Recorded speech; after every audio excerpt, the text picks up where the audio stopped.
家伙，你这条命，我今天收定了。老师不能继续陪在你身旁了。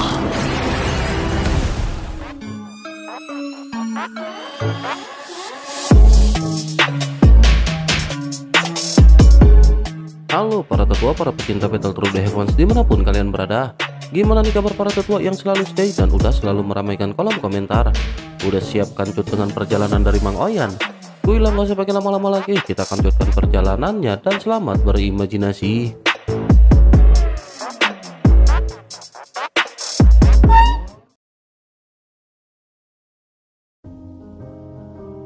Cerita dikancut dengan Xiaoyan yang memberikan durasi yang sedikit berlebihan.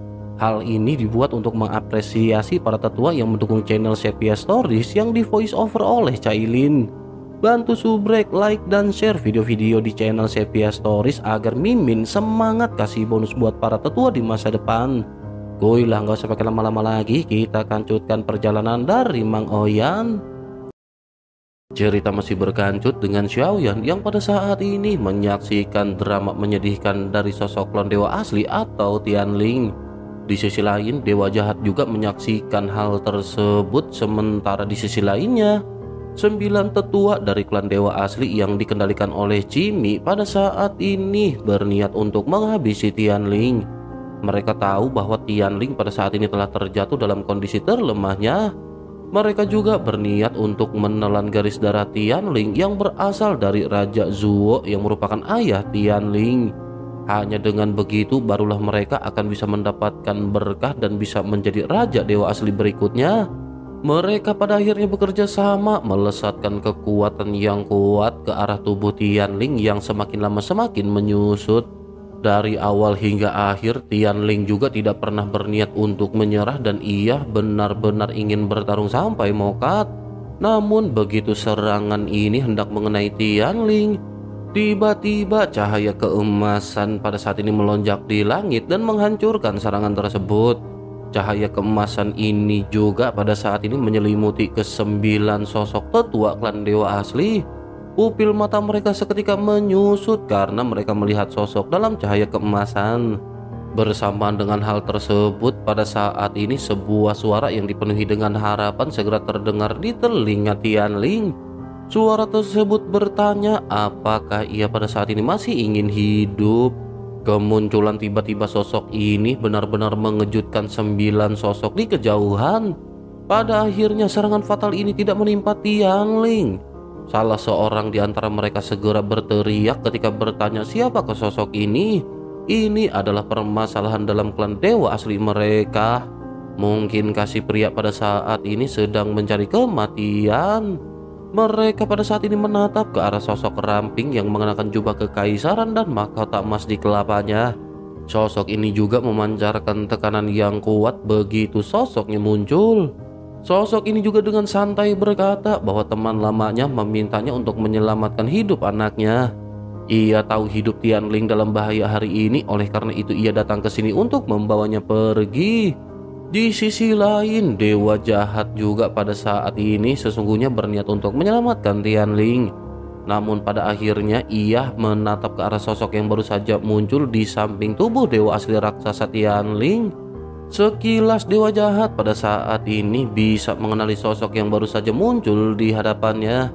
Sosoknya pada akhirnya bertanya-tanya mengapa orang ini berada di sini. Mengapa ia selalu muncul di waktu yang seperti ini seolah-olah disengaja. Gu Zhongsheng ini benar-benar sungguh sangat sial dan ia benar-benar ingin tahu apa yang akan ia lakukan.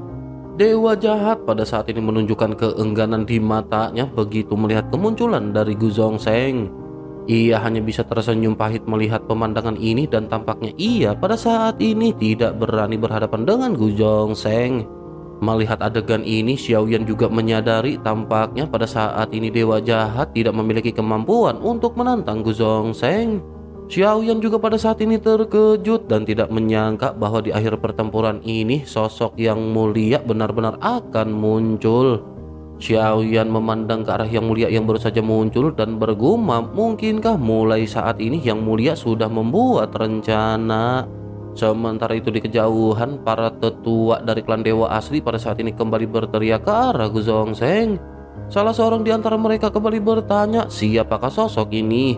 Ini adalah masalah internal dari klan dewa asli dan ia khawatir tidak pantas baginya untuk berpartisipasi secara gegabah. Menghadapi pertanyaan tersebut, sosok yang mulia pada saat ini benar-benar mengabaikan mereka. Sementara itu Tianling pada saat ini segera bertanya apakah ia diundang oleh ayahnya. Yang mulia menganggukkan kelapanya dan berkata bahwa itu memang benar. Tianling dengan penuh kesedihan kembali mengajukan pertanyaan, benarkah ayahnya tidak meninggalkannya?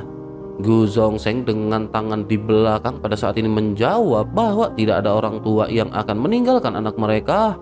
Mengenai keseluruhan ceritanya, Tianling harus memikirkannya sendiri setelah ia berhasil bertahan hidup. Setelah selesai berbicara, Yang Mulia pada saat ini mengeraskan suaranya dan memerintahkan Tianling untuk melihat orang-orang dengan motif tersembunyi ini. Apakah Tianling pada saat ini rela mati seperti ini di tangan mereka? Mendengar hal tersebut, 9 sosok ini pada akhirnya menggertakkan gigi masing-masing. Salah seorang tetua yang bernama Wu Lao Gui pada saat ini tiba-tiba menjadi sangat marah. Ia benar-benar menggerakkan tubuhnya dan melesat menuju ke arah Yang Mulia. Tinju cahaya raksasa keemasan tiba-tiba muncul di kehampaan. Tinju ini tampak seperti bintang yang langsung menghantam ke arah Yang Mulia. Sosoknya juga berteriak dengan marah, beraninya ia memfitnah klan dewa asli mereka. Menghadapi serangan tersebut, Yang Mulia pada saat ini masih meletakkan tangannya di belakang punggungnya. Ia hanya mengangkat kelapanya dan mengucapkan kata hancur begitu menatap ke arah serangan. Bersama dengan hal tersebut, tinju besar dari Wu Lao Gui pada saat ini benar-benar meledak seketika. Sosoknya tampak telah menerima serangan balik yang kuat. Segera seteguk besar darah emas muncrat dan tubuhnya melesat mundur dengan cepat. Ekspresi kengerian juga pada saat ini melonjak di mata Wu Lao Gui. Sosoknya pada saat ini menstabilkan tubuh dan memandang ke arah sosok berjubah kekaisaran di hadapannya. Pada saat ini ia seolah-olah sedang melihat sesosok yang turun dari surga. Tanpa sadar sosoknya bergumam bahwa orang ini benar-benar sangat kuat. Sementara itu di sisi lain, Gu Zhongzheng segera berkata karena dewa asli mengklaim sebagai orang yang terkuat secara fisik, maka mereka pada saat ini bisa menerima pukulan darinya dan mencobanya. Begitu selesai berbicara, Gu Zhongzheng pada saat ini memancarkan fluktuasi aura yang begitu kuat. Kesembilan sosok yang berada di kejauhan juga pada saat ini merasa bahwa mereka tercekik. Gu Zhongzheng selanjutnya meninju dari udara dan riak besar seketika terbentuk di kehampaan. Riak ini perlahan menyebar sebelum akhirnya membentuk kepalan tangan yang langsung melesat ke hadapan Wu Lao Gui. Sosoknya pada saat ini akhirnya terlempar mundur dan wajahnya seketika menjadi pucat. Aura dari tinju ini benar-benar membuatnya terlempar mundur dan ia benar-benar tidak bisa menganggap enteng serangan tersebut. Tubuhnya seketika membengkak dan ia menggertakkan giginya ketika ia melesatkan tinju untuk berhadapan dengan serangan dari Gu Zhongzheng. Dengan keras, lengan dari Wu Lao Gui pada saat ini berhadapan dengan bayangan tinju yang dilesatkan oleh Gu Zhongzheng atau Zun Sang. Adegan ini segera menyebabkan ekspresi dari 8 sosok lainnya mulai berubah. Meskipun pukulan satu sama lain tidak melukai Wu Lao Gui secara serius, mereka bisa melihat kesenjangan kekuatan di antara kedua belah pihak. Hal ini menjelaskan bahwa keduanya sama sekali berada pada level yang berbeda. Wu Lao Gui pada saat ini benar-benar terpental mundur. Seteguk darah kembali keluar dari mulutnya dan lengan yang baru saja berhadapan dengan tinju Gu Zhongzheng dihancurkan. Tinju dari Gu Zhongzheng juga masih terus melesat sementara Gu Zhongzheng melambaikan tangannya. Dalam sekejap mata, serangan ini menyebar dan menghilang begitu saja. Gu Zhongzheng tampaknya tidak berniat untuk mengambil tindakan lebih lanjut. Ia segera berkata kepada Tianling bahwa ia tidak akan menghabisi mereka semua. Cara untuk menangani mereka akan diberitahukan kepada Tianling di saat-saat berikutnya. Gu Zhongzheng juga tidak terus berbicara omong kosong, dan di bawah tatapan 9 sosok yang ada, ia akhirnya membawa Tianling pergi dan meninggalkan klan Dewa Asli. Pertarungan akhirnya berakhir di sini dan Dewa Jahat pada saat ini hanya bisa tertegun. Dewa Jahat menggertakkan giginya dan bergumam bahwa ia harus mengakui Gu Zhongzheng sangat kuat. Tampaknya ia harus memikirkan cara lain untuk bisa mendapatkan lebih banyak keberuntungan. Jika ia bisa menghabisinya suatu hari nanti, maka itu merupakan pencapaian terbesar Dewa Jahat. Xiaoyan pada saat ini terkejut melihat apa yang baru saja ditampilkan oleh Gu Zhongzheng. Selain itu, tampaknya Dewa Jahat juga tidak cukup kuat pada saat ini, dan setidaknya tidak sekuat dari Yang Mulia. Begitu gambaran ini menghilang, Xiaoyan pada akhirnya melihat gambaran lain dengan Xiaoyan yang mendatangi sosok besar yang agung lagi. Sosok ini adalah Raja Zuo yang merupakan ayah dari Tianling. Sosok tersebut kembali berbicara kepada Xiaoyan bahwa ini bukanlah yang diinginkan oleh ayahnya. Saat Tianling pergi ke klan Dewa Asli, klan Cimi sudah menyusup ke dalamnya. Pada akhirnya klan Cimi lah yang menjadi raja baru dari klan Dewa Asli, dan klan Dewa Asli telah sepenuhnya berada di jalan menuju kehancuran. Xiaoyan menatap ke arah sosok besar di hadapannya yang memiliki ekspresi dipenuhi dengan kesedihan. Sementara itu di sisi lain, sosok Raja Zuo pada saat ini kembali berkata kepada Xiaoyan bahwa ketika ia meninggalkan pemikiran yang membekas di dalam hatinya. Ia juga sesungguhnya hanya ingin bertemu lagi dengan anaknya. Selain itu, bisakah ia menghabisi orang-orang yang berkhianat dari klan Dewa Asli? Mendengar hal ini, Xiaoyan pada saat ini memutuskan untuk tidak menyembunyikan semua yang telah terjadi. Xiaoyan pun segera mengatakan kebenaran yang pada saat ini telah terjadi kepada Raja Zuo. Xiaoyan berkata bahwa klan Dewa Asli telah seluruhnya dihancurkan. Xiaoyan juga bukan putranya yang bernama Tianling. Xiaoyan hanya telah mengambil tubuh ini dari klan Cimi pada saat itu. Mendengar apa yang baru saja dijelaskan oleh Xiaoyan, Raja Zuo pada saat ini seketika tertegun. Sosoknya bergumam, mungkinkah dunia yang luas benar-benar telah hancur? Apakah anaknya juga telah kehilangan tubuhnya karena klan Cimi pada akhirnya? Mendengar hal ini, Xiaoyan pun segera berkata bahwa meskipun begitu, klan Cimi juga sekarang hampir hancur seperti klan Dewa Asli. Tetapi meskipun begitu, mereka masih ada di dunia ini dan Xiaoyan tidak tahu di manakah mereka berada. Raja Zuo pada saat ini kembali terkejut dan bertanya bagaimana mungkin klan Cimi ini bisa dihancurkan. Hal tersebut benar-benar tidak mungkin. Ras manapun mungkin akan bisa dihancurkan dan dihilangkan oleh kekuatan yang kuat. Hanya klan Cimi yang tidak akan bisa dihancurkan, karena bagaimanapun orang-orang ini menyebarkan jiwa mereka kemana-mana, dan bagaimana mungkin mereka bisa dihancurkan. Mendengar hal tersebut, Xiaoyan pada saat ini hanya terdiam karena apa yang dikatakan oleh Raja Zuo ini memang benar. Meskipun tempat atau markas klan Cimi dihancurkan, hal tersebut tidak berarti klan Cimi benar-benar mokat. Mereka benar-benar bisa membagi jiwa mereka untuk ditempatkan di setiap tubuh yang berbeda. Bersamaan dengan Xiaoyan yang pada saat ini terdiam, tiba-tiba sesosok bayangan hitam muncul di belakang Xiaoyan. Raja Zuo juga menatap ke arah bayangan hitam besar yang pada saat ini menyelimuti Xiaoyan. Hanya terlihat mata yang seperti dua berkas cahaya putih yang menutupi tubuh Xiaoyan. Raja Zuo tanpa sadar bergumam, ternyata itu adalah Yang Mulia. Jika begitu permasalahannya, ia merasa terhormat jika tubuhnya dapat digunakan oleh Yang Mulia. Xiaoyan sedikit mengerutkan kening sebelum akhirnya Xiaoyan menangkupkan tangannya ke arah Raja Zuo. Xiaoyan berkata bahwa ia bukan lagi Yang Mulia dan ia hanyalah reinkarnasinya. Menanggapi hal tersebut, Raja Zuo segera berkata dengan penuh kesedihan bahwa semuanya telah kembali menjadi debu. Jiwa mereka juga benar-benar telah bubar. Sebenarnya hal ini tidak lagi menjadi permasalahan pada saat ini. Apakah itu dendam ataukah sebab akibat? Alangkah baiknya jika tubuh anaknya pada saat ini bisa membantu Xiaoyan. Namun benar-benar sungguh sangat disayangkan karena pada akhirnya ayah dan anak sampai akhir masih belum bisa bertemu satu sama lain. Melihat Raja Zuo yang pada saat ini menghela nafas panjang, Xiaoyan menyadari bahwa hanya itu keinginannya yang terakhir. Xiaoyan pada akhirnya tiba-tiba berkata ketika meminta Dewa Keabadian untuk mengambil tindakan. Begitu kata-kata Xiaoyan terdengar, kucing ungu tanpa bulu kembali muncul. Sosoknya pada saat ini segera berkata kepada Xiaoyan, bukankah perasaan ini begitu akrab? Bagaimana perasaan yang pada saat ini dirasakan oleh Xiaoyan? Xiaoyan segera berkata kepada Dewa Keabadian bahwa ini adalah semua yang diatur oleh Dewa Keabadian. Xiaoyan tidak pernah memiliki ingatan sedikit pun tentang masa lalu dari Yang Mulia.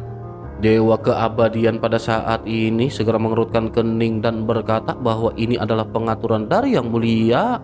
Yang Mulia telah memberitahukannya kepada Dewa Keabadian di kehidupan sebelumnya. Xiaoyan pada saat ini hanya bisa terdiam mendengar apa yang baru saja dikatakan oleh Dewa Keabadian. Sementara itu Dewa Keabadian pada saat ini melambaikan tangannya dan ia benar-benar mewujudkan keinginan di antara ayah dan anak yang terpisah. Pada akhirnya ayah dan anak itu kembali bertemu, tetapi mereka tidak lagi memikirkan masa lalu mereka. Semuanya telah berakhir dan hal tersebut tidak lagi penting bagi mereka. Kedua sosok itu berdiri bersampingan sebelum akhirnya Tianling berbalik menatap ke arah Xiaoyan. Tianling membungkuk dalam-dalam kepada Xiaoyan ketika mengucapkan terima kasih. Xiaoyan membalas isyarat tersebut dengan menangkupkan tangan dan Xiaoyan pada saat ini merasa sedikit melankolis. Tampaknya ayah dan anak itu akhirnya bertemu kembali. Itulah yang mereka berdua inginkan dan ini adalah akhir dari sebab dan akibat. Selanjutnya kedua sosok ini berangsur-angsur menghilang dan berubah menjadi dua bintang yang terbang menuju ke arah Xiaoyan. Dua bintang ini dengan cepat membesar di mata Xiaoyan dan kemudian bintang ganda tiba-tiba muncul di mata Xiaoyan. Sebuah suara juga terdengar di benak Xiaoyan ketika berkata bahwa bintang ganda atau bintang kembar di mata Xiaoyan ini adalah anugerah. Ini adalah sesuatu yang diberikan ketika ayah dan anak bisa bertemu oleh bantuan Xiaoyan. Ini juga merupakan alam yang hanya bisa ditembus oleh leluhur generasi pertama dari dewa asli. Dapat dikatakan bahwa ini setara dengan alam tertinggi yang legendaris. Xiaoyan terkejut begitu mendengar hal ini dan Xiaoyan segera kembali menangkupkan tangannya dengan penuh hormat. Bersama dengan hal tersebut, pada saat ini Dewa Keabadian segera kembali berkata kepada Xiaoyan ketika memerintahkan Xiaoyan untuk membuka matanya. Jika Xiaoyan menunggu lebih lama lagi, kehendak alam iblis keabadian akan menemukan Dewa Keabadian. Sebaiknya Xiaoyan cepat tumbuh karena Xiaoyan pada saat ini masih terlalu lemah. Selanjutnya sosok Dewa Keabadian menepuk bahu Xiaoyan dan Xiaoyan segera kembali bangun dan kembali ke kenyataan. Xiaoyan merasakan waktu telah lama berlalu, tetapi kenyataannya bagi pria jelek di hadapan Xiaoyan, hal ini hanya berlalu dalam beberapa tarikan nafas. Begitu Xiaoyan kembali tersadar dan membuka matanya, Xiaoyan juga pada saat ini tidak langsung memperhatikan sekitar. Hal itu dikarenakan Xiaoyan pada saat ini melihat pemandangan yang begitu mengejutkan.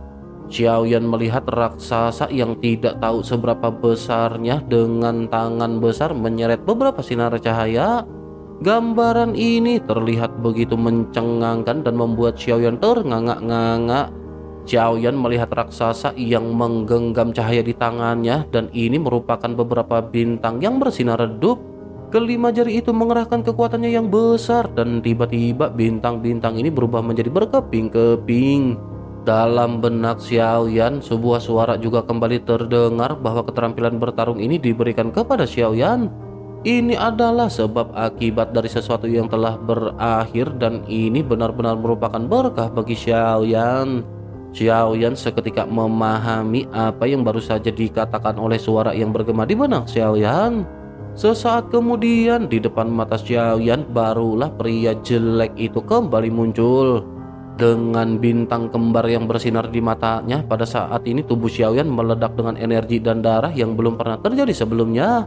Ki dan darah yang mengandung kekuatan yang agung yang sebelumnya harus dirasakan dengan hati-hati, pada saat ini dapat dengan jelas dirasakan oleh Xiaoyan, dan ini mengandung kekuatan unik dan dahsyat. Pria jelek di hadapan Xiaoyan juga tertawa dengan keras ketika berkata bahwa Xiaoyan benar-benar berhasil menerobos. Dengan kualifikasi seperti ini, maka pada saat ini Xiaoyan akan bisa bersaing dengannya. Wajah Xiaoyan seketika menjadi gelap dan Xiaoyan berhasil menerobos ke alam dewa leluhur. Dengan begitu, maka pada saat ini bukankah berarti Xiaoyan akan memenuhi syarat untuk melawan keabadian para dewa? Tulang lengan dan kaki Xiaoyan yang patah juga terguncang dan dengan keras pulih dalam waktu sekejap. Tidak hanya itu, dengan tarikan yang kuat pada sosoknya, Xiaoyan melepaskan diri dari lengan hitam yang tak terhitung jumlahnya. Xiaoyan segera melihat ruang yang sangat aneh dengan langit dan bumi yang seakan-akan terbalik. Melihat Xiaoyan yang melonjakkan aura yang kuat dan berhasil melepaskan diri, pria jelek di hadapan Xiaoyan sambil tersenyum berkata bahwa Xiaoyan tampak sangat percaya diri. Ia pada saat ini terlihat seolah terobosan Xiaoyan ini tidak berpengaruh sama sekali. Sementara itu Xiaoyan tidak membuang waktu untuk berbicara omong kosong dengan si pria. Tubuh Xiaoyan yang telah mencapai tinggi puluhan ribu meter pada saat ini mulai meraung. Xiaoyan lanjut melemparkan teknik 82 tinju para dewa ke arah pria jelek di hadapannya. Tubuh besar setinggi 10.000 meter ini benar-benar mampu menghancurkan dunia manapun ketika mengeluarkan teknik 82 tinju para dewa. Xiaoyan juga pada saat ini bisa merasakan kekuatan yang berbeda dalam serangannya. Xiaoyan bergumam apakah ini adalah kekuatan aturan. Kekuatan aturan ini mulai dari lahirnya kehidupan, dari manusia menjadi dewa hingga menjadi bintang dunia. Semuanya memiliki aturannya masing-masing. Tidak ada yang bisa lepas dari keberadaan yang terkandung dalam kekuatan aturan ini. Keabadian para dewa dapat menggunakan kekuatan aturan yang merupakan perbedaan terbesar dari keabadian kaisar. Dewa asli menguasai kekuatan aturan secara alami yang berasal dari kekuatan fisik yang kuat. Sementara itu, apa yang difahami dengan jelas oleh Jin Huanzhen adalah mengeraskan tubuh fisiknya untuk mencapai efek yang tidak bisa dihancurkan. Sementara itu Xiaoyan di sisi lain telah dengan jelas memahami kekuatan dewa asli super raksasa. Ini adalah kekuatan aturan terkuat yang dimiliki oleh Xiaoyan. Bahkan meskipun Xiaoyan belum pernah menjadi dewa asli super raksasa, Xiaoyan sudah dapat dengan jelas merasakan kekuatan ini sekarang. Tinju yang diayunkannya juga secara alami mengandung kekuatan yang begitu kuat. Melihat serangan Xiaoyan ini, pria jelek di kejauhan tertawa liar dan berkata sebaiknya ia pada saat ini melihat apakah Xiaoyan memiliki kekuatan untuk memberinya pukulan. Selanjutnya si pria mengangkat tangannya dan jari-jarinya pada saat ini terkepal di udara. Sosoknya juga segera melesatkan tinju ke arah sosok Xiaoyan dan benturan seketika terjadi. Banyak ledakan bergema dan pada saat ini tiba-tiba sosok Xiaoyan terguncang. Meskipun Xiaoyan telah menerobos ke alam leluhur dewa asli pada saat ini, tampaknya kekuatan orang jelek ini masih jauh di atas Xiaoyan. Beberapa lubang berdarah besar muncul di tubuh Xiaoyan, namun jika dibandingkan dengan sebelumnya, setidaknya kali ini benturan ini tidak membuat Xiaoyan kehilangan kekuatan bertarungnya. Mata Xiaoyan pada akhirnya terbuka dan tertutup sebelum akhirnya Xiaoyan bergumam, jika begitu permasalahannya, mari mereka meledakkan sepenuhnya kekuatan dari tubuh fisik ini. Begitu mata Xiaoyan kembali terbuka, bintang kembar di matanya bersinar dengan ganas pada saat ini. Petir emas menderu di tubuh Xiaoyan dan seluruh tubuh Xiaoyan bersinar dengan cahaya keemasan. Tiba-tiba tubuh Xiaoyan meledak dan langit segera dipenuhi dengan kabut darah berwarna emas. Tubuh Xiaoyan yang lebih besar pada saat ini seketika terkondensasi di dalam kabut darah berwarna emas tersebut. Tulang besar mengembun terlebih dahulu sebelum akhirnya daging serta darah seketika mengalir dan tumbuh dengan cepat. Raksasa yang menutupi langit pada saat ini benar-benar dapat dikatakan menutupi matahari yang menjulang. Pria jelek ini pun memandang ke arah raksasa yang baru saja bercokol dengan penuh keterkejutan. Tetapi meskipun begitu, ia tidak tergesa-gesa dan masih menunggu Xiaoyan untuk menampilkan kekuatan terkuatnya. Sementara itu di sisi lain, Xiaoyan pada saat ini tanpa banyak basa-basi kembali melesatkan serangan ke arah si pria. Xiaoyan melesatkan tinju penghancur dewa dan bersamaan dengan hal tersebut, banyak lengan hitam yang berukuran raksasa pada saat ini menahan serangan Xiaoyan. Xiaoyan juga lanjut mengeluarkan teknik 7 langkah mengguncang para dewa ke arah si pria. Bayangan kaki yang luar binasa pada saat ini benar-benar melonjak dari udara. Dengan kekuatan fisik yang menjadi semakin kuat, tentu saja serangan ini juga menjadi semakin menakutkan. Bersamaan dengan bayangan kaki yang terbentuk, pada saat ini Xiaoyan menyadari bahwa jika Xiaoyan ingin mengalahkan orang ini, Xiaoyan harus menghancurkan alam dewa keabadiannya terlebih dahulu. Xiaoyan juga pada saat ini bisa merasa bahwa teknik 7 langkah mengejutkan Xiaoyan ini telah mempengaruhi alam dewa kebingungan si pria jelek. Suara gemuruh yang tidak ada habisnya pada saat ini melanda dengan kekuatan agung yang menyebar. Selanjutnya bayangan kaki ini masih terus membengkak hingga pada akhirnya dilesatkan oleh Xiaoyan. Pada saat yang bersamaan, alam dewa kebingungan ini juga mulai bergetar dengan begitu hebat. Di bawah kekuatan yang begitu kuat, pada akhirnya alam dewa keabadian ini tampak seperti cermin yang pecah. Ledakan terjadi dan alam kebingungan pria jelek ini benar-benar dihancurkan berantakan. Pria jelek itu pun tersenyum dan sosoknya bergumam bahwa Xiaoyan benar-benar memiliki kekuatan. Sementara itu di sisi lain, setelah teknik 7 langkah mengejutkan para dewa menghancurkan alam keabadian dewa milik pria jelek, sosok Xiaoyan masih tidak berhenti dan Xiaoyan kembali mengangkat lengannya. Sebuah celah pada saat ini muncul ketika Xiaoyan mengeluarkan teknik jari penghancur bintang. Cahaya keemasan menyapu dan cahaya yang indah ini mengembun menjadi jari raksasa. Bersama dengan hal tersebut, seluruh dunia surgawi yang agung pada saat ini benar-benar berguncang. Suara ledakan akibat teknik yang dibentuk oleh Xiaoyan ini seketika menggelegar dan terdengar ke segala penjuru. Banyak sosok yang melintas di kejauhan pada saat ini seketika tertarik dan menoleh menatap ke arah raksasa yang sangat tinggi. Mereka pada saat ini bergumam bahwa raksasa ini benar-benar sangat besar. Ini pertama kalinya ia melihat raksasa sebesar itu di dalam hidupnya. Sebaiknya mereka melihat pertempuran apa yang pada saat ini sedang terjadi. Sesosok lainnya juga pada saat ini bergumam bahwa tubuh besar ini dikhawatirkan adalah tubuh besar yang legendaris. Ini adalah milik dari klan dewa asli yang sudah lama punah dan ia tidak menyangka ia akan muncul di sini.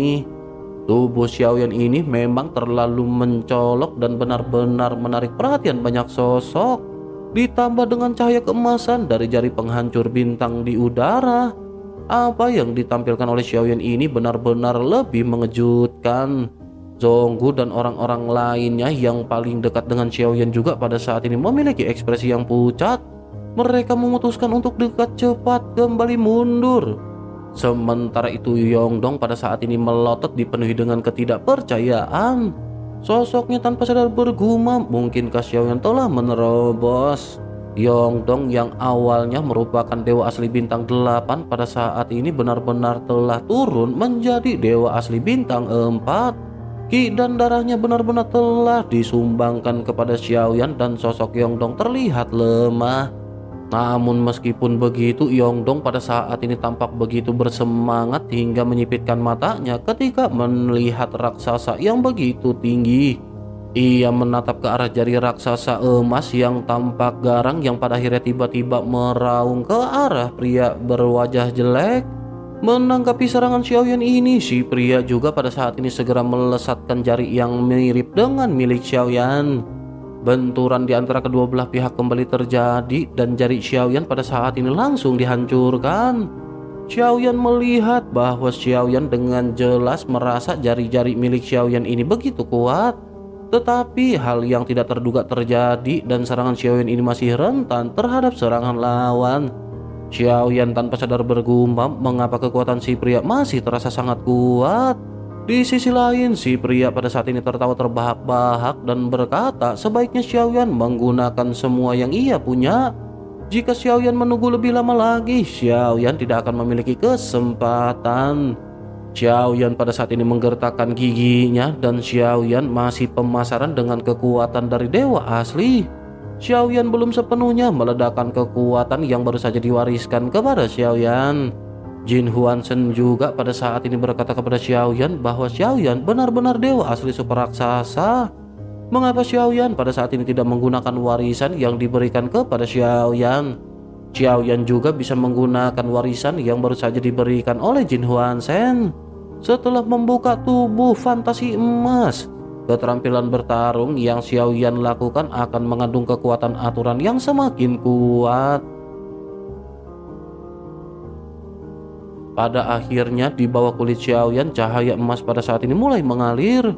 Xiaoyan tiba-tiba menunjukkan tubuh fantasi emasnya dan seluruh tubuhnya bersinar dengan cahaya keemasan yang terang. Xiaoyan juga bergumam bahwa ini merupakan hal yang begitu luar binasa. Xiaoyan telah menerobos ke alam dewa asli alam leluhur, tetapi tubuh fisik Xiaoyan belum pernah mencapai setinggi ini. Xiaoyan baru saja menerobos dan Xiaoyan pada saat ini ingin tahu apakah Xiaoyan masih bisa melonjakkan kekuatannya. Selanjutnya Xiaoyan kembali melesatkan serangan jari penghancur bintang, teknik 82 tinju para dewa dan 7 langkah mengejutkan para dewa. Namun pada akhirnya serangan ini kembali berhasil dihancurkan dengan mudah di hadapan si pria jelek. Si pria juga pada saat ini memukul Xiaoyan berkali-kali dan tubuh Xiaoyan seketika bergetar. Xiaoyan pada saat ini sedikit mundur. Banyak lubang berdarah muncul di tubuh Xiaoyan dan suara ledakan patah tulang pada saat ini melanda Xiaoyan. Xiaoyan menggertakkan giginya dan Xiaoyan pada saat ini kembali bertanya kepada Jin Huanshen. Xiaoyan bertanya apakah Jin Huanshen masih ingat keterampilan bertarung yang ia miliki yang lebih kuat. Orang ini terlalu kuat dan jika tidak klon Xiaoyan akan binasa di tempat ini. Jin Huanshen terdiam sejenak sebelum akhirnya berkata bahwa ia memiliki keterampilan bertarung yang lebih kuat. Tetapi ia hanya memiliki sedikit sisa ingatan pada saat ini.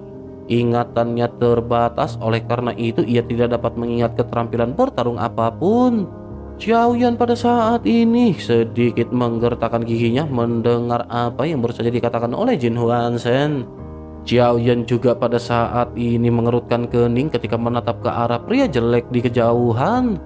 Xiaoyan tidak panik dengan permasalahan yang pada saat ini menimpa Xiaoyan. Xiaoyan juga berpikir bahwa penampilan orang ini terlalu aneh. Ia tidak seperti musuh-musuh Xiaoyan yang ditemui sebelumnya. Jika ia bukan dari klan Cimi, maka orang ini pasti mempunyai tujuan yang lebih dalam untuk mempermainkan Xiaoyan. Xiaoyan pun bergumam bahwa Xiaoyan tidak mengenali orang ini. Meskipun ia berkata bahwa ia datang untuk menghabisi Xiaoyan, tetapi mengapa ia begitu dipenuhi dengan keraguan-raguan dan tidak langsung menghabisi Xiaoyan? Mungkinkah pria jelek ini memiliki tujuan lain terhadap Xiaoyan? Ia bisa saja membunuh Xiaoyan sedari awal. Namun ia benar-benar mengizinkan Xiaoyan menerobos dan itu berarti orang ini tidak ada di sini untuk membunuh Xiaoyan sama sekali. Xiaoyan pada akhirnya segera mulai mengingat semua kejadian setelah Xiaoyan memasuki tempat ini. Bersama dengan hal tersebut, Xiaoyan tiba-tiba teringat sesuatu yang dikatakan oleh Tuan Yuyan. Xiaoyan pada akhirnya bergumam, mungkinkah Yuyan masih ingin menggunakan klonnya untuk berhadapan dengan Xiaoyan? Xiaoyan pada saat ini menggertakkan giginya karena tidak peduli apapun yang pada saat ini sedang terjadi. Xiaoyan harus bisa berhadapan dengan pria jelek di hadapannya. Xiaoyan juga tersadar bahwa tinggi Xiaoyan yang pada saat ini masih belum mencapai batasnya. Bintang kembar yang bersinar di mata Xiaoyan kali ini memberi Xiaoyan begitu banyak berkah. Namun meskipun begitu, Xiaoyan pada saat ini masih belum mengetahui apakah sesungguhnya kekuatan asli dari hal tersebut. Xiaoyan pun bertanya-tanya apakah sesungguhnya bintang kembar di kedalaman matanya ini. Mungkinkah Xiaoyan pada saat ini bisa menampilkan kekuatan asli dari mata bintang kembar ini? Xiaoyan pun memutuskan untuk bertanya kepada Jin Huanshen apakah Jin Huanshen tahu fungsi bintang kembar di mata Xiaoyan ini. Sambil Xiaoyan bertanya, Xiaoyan pada saat ini masih terus mengambil tindakan terhadap pria jelek di hadapannya. Sementara itu Jin Huanshen pada saat ini sedikit bingung mendengar apa yang baru saja dikatakan oleh Xiaoyan. Namun sesaat kemudian ia tersadar dan berkata, apakah Xiaoyan masih memiliki berkat seperti itu? Apakah Xiaoyan pada saat ini benar-benar memiliki bintang ganda di matanya? Bintang di mata adalah simbol penerobosan dari alam leluhur dewa asli. Bintang ini berisi kekuatan dewa asli milik Xiaoyan sendiri. Adapun mengenai bintang ganda, Xiaoyan tentu memiliki dua kemampuan yang berbeda. Suara dari Jin Huanshen ini membuat Xiaoyan seketika menjernihkan keraguannya. Xiaoyan pada awalnya tidak terbiasa dengan Jin Huanshen, tetapi sekarang sepertinya ia benar-benar telah memberi banyak Xiaoyan bantuan. Tetapi meskipun begitu, Xiaoyan pada saat ini harus mengingat kemampuan apa yang dimiliki oleh dewa asli yang dimiliki oleh Xiaoyan. Xiaoyan tanpa sadar bergumam, apakah kemampuan dewa asli ini? Xiaoyan juga pada saat ini benar-benar sangat pemasaran dengan kekuatan apa yang bisa ditampilkan oleh bintang ganda ini. Dua segel bintang emas pada akhirnya bersinar di mata Xiaoyan yang merupakan simbol kekuatan. Xiaoyan pada akhirnya membuka dan menutup matanya dan bintang kembar ini terus-menerus bersinar. Saat berikutnya Xiaoyan hanya merasa bahwa Xiaoyan telah berubah menjadi keberadaan yang begitu besar. Begitu Xiaoyan menggunakan bintang kembar di matanya, Jin Huanshen pada saat ini berseru di telinga Xiaoyan ketika berkata bahwa ini adalah kekuatan simbiosis. Kata-kata Jin Huanshen ini tidak diragukan lagi membuat Xiaoyan pada saat ini dipenuhi dengan kebingungan. Xiaoyan tanpa sadar bergumam, apakah itu kekuatan simbiosis? Meskipun Xiaoyan sedikit bingung pada awalnya, tetapi Xiaoyan dengan cepat memahami arti kata ini. Xiaoyan bisa merasakannya pada saat ini dan seperti katanya yang bernama simbiosis. Dengan kata lain, pada saat ini dunia surgawi yang agung dan Xiaoyan diintegrasikan menjadi satu.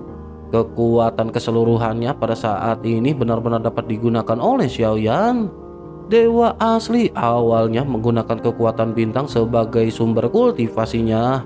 Kemampuan ini memungkinkan dunia surgawi yang agung terhubung secara paksa ke garis hidup Xiaoyan. Dengan kata lain, Xiaoyan dapat menggunakan kekuatan langit dan bumi untuk keuntungannya sendiri.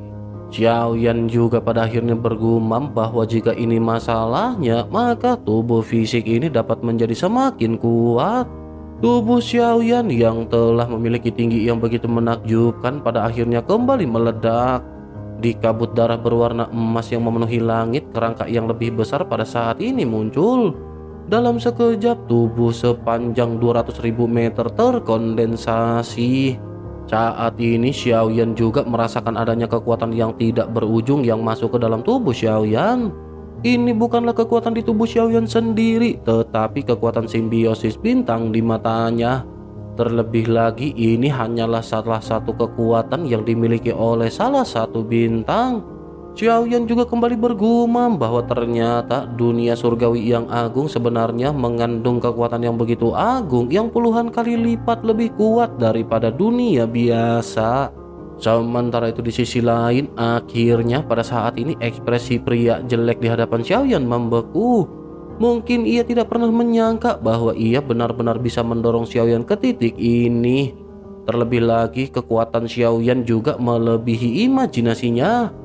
Tentu saja yang dapat mendukung Xiaoyan adalah kekuatan abnormal ruang yang terdapat di ruang besar ini. Dengan kekuatan simbiosis ini berarti Xiaoyan meminjam kekuatan alam untuk berpartisipasi dalam pertempuran. Sosok Tianling yang pada saat sebelumnya dilihat oleh Xiaoyan benar-benar tampak sangat besar. 100.000 meter adalah tingkat yang dapat dicapai oleh dewa asli bintang 9 Tianling. Sekarang Xiaoyan lebih kuat daripada Tianling pada saat sebelumnya. Xiaoyan bukan hanya dewa asli alam leluhur tetapi juga memiliki bintang kembar di matanya. Jin Huanzhen di dalam tubuh Xiaoyan juga pada saat ini benar-benar terkejut dengan apa yang ditampilkan oleh Xiaoyan. Sosoknya bergumam bahwa ia tidak menyangka itu adalah kekuatan simbiosis. Kemampuan seperti ini jarang terjadi. Untuk tubuh dewa asli super raksasa, kemampuan ini memang begitu cocok. Sayang sekali klan dewa asli telah dimusnahkan, dan jika orang kuat seperti itu muncul di dunia ini, sejarah dari dewa asli mungkin akan ditulis ulang. Xiaoyan pada saat ini mengabaikan gumaman dari Jin Huanzhen karena Xiaoyan sedang merasakan kekuatannya sendiri. Dengan mata terpejam, Xiaoyan merenungkan keterampilan bertarung yang telah diberikan Tianling kepadanya. Xiaoyan memiliki dua keterampilan bertarung dan Xiaoyan memikirkan keduanya. Setelah beberapa saat, Xiaoyan memutuskan untuk memilih menggunakan keterampilan kedua karena keterampilan yang pertama tidak bisa digunakan oleh Xiaoyan dengan kekuatan fisiknya saat ini. Keterampilan pertama menjelaskan bahwa Xiaoyan dapat memegang matahari dan bulan di tangannya. Sementara itu keterampilan kedua, Xiaoyan akan dapat menggenggam bintang. Tentu saja keterampilan untuk memegang matahari dan bulan di lengan ini memiliki konsekuensi yang lebih kuat. Xiaoyan pada akhirnya segera membuka telapak tangannya yang tampak seperti benua. Wajah pria jelek di kejauhan juga pada saat ini tampak sedikit serius, tetapi sepertinya ia tidak terlalu merasakan krisis dari Xiaoyan. Sosoknya pada saat ini bergumam bahwa tingkat keterampilan bertarung ini baru saja melampaui level kuno atau level suci dan mendekati level transcendent. Ia memang pria yang patut disukai dan ia benar-benar sangat bagus. Terutama ia benar-benar bisa berubah menjadi berwarna emas. Begitu sosoknya selesai berbicara, pada saat ini aura hitam tiba-tiba melonjak di tubuh pria jelek. Aura ini dengan cepat menyebar dan mengembun di belakangnya. Segera terdengar suara robekan dan celah terbuka di kabut hitam di belakangnya. Pada saat yang bersamaan terlihat sesosok vertikal biru samar muncul di celah tersebut. Sosok ini tampak seolah-olah melihat segala sesuatu di dunia ini dengan mata dingin. Begitu sosok ini muncul, Xiaoyan juga merasakan jiwanya bergetar seolah-olah jiwa Xiaoyan sedang dicengkram dengan kejam. Pria jelek ini juga perlahan berbicara kepada Xiaoyan. Sebaiknya Xiaoyan pada saat ini segera menggunakan keterampilan bertarung terkuatnya. Xiaoyan pada saat ini benar-benar terkejut merasakan aura yang terpancar dari sosok yang baru saja muncul. Xiaoyan juga pada saat ini segera menarik kembali telapak tangan raksasanya yang tidak terkendali. Xiaoyan menyadari bahwa ini diakibatkan oleh aura yang baru saja muncul yang mengguncang jiwa Xiaoyan. Gangguan paksa pada keterampilan bertarung yang akan dikeluarkan ini benar-benar akan berdampak buruk pada Xiaoyan. Seteguk besar darah emas juga pada akhirnya muncrat keluar dari tubuh Xiaoyan. Sosok besar Xiaoyan terhuyung beberapa kali. Mata Xiaoyan pada akhirnya segera menatap ke arah pupil yang vertikal yang berwarna biru di belakang pria jelek tersebut. Xiaoyan merasakan adanya perasaan yang menyeramkan di sekujur tubuhnya begitu Xiaoyan menatap sosok tersebut. Pada saat ini seolah-olah jurang dunia benar-benar sedang menatap ke arah Xiaoyan. Namun yang benar-benar mengejutkan jiwa Xiaoyan adalah pupil vertikal biru ini tampak begitu familiar. Saat Xiaoyan melihat mata biru yang muncul di celah tersebut, perasaan akrab ini benar-benar memberitahu Xiaoyan. Xiaoyan seketika menyadari bahwa bola mata ini hampir sama persis dengan mata anjing atau Goyan. Secara umum, mata berpasangan dan Goyan telah menyebutkan sebelumnya tentang tubuh fisiknya. Xiaoyan benar-benar terkejut dan tanpa sadar bergumam, mungkinkah ini adalah mata anjing atau Goyan yang lain? Meskipun kemampuan ini masih berbeda dengan kemampuan milik Goyan, tetapi mereka memiliki tujuan yang sama dengan Goyan. Yang terpenting adalah caranya masih tetap mengandalkan kekuatan jiwa. Jika ini permasalahannya, maka masuk akal jika mata anjing atau Goyan yang lainnya ini akan memiliki kekuatan jiwa yang sama dengan Goyan. Dengan begitu maka ia akan bisa memperbaiki penghalang dunia yang rusak dari alam iblis keabadian kuno. Xiaoyan pada saat ini benar-benar terkejut karena ternyata pria jelek di hadapan Xiaoyan memiliki banyak trik di luar imajinasi Xiaoyan. Mungkinkah ini kekuatan sejati yang dimiliki oleh keabadian dewa tingkat kedua?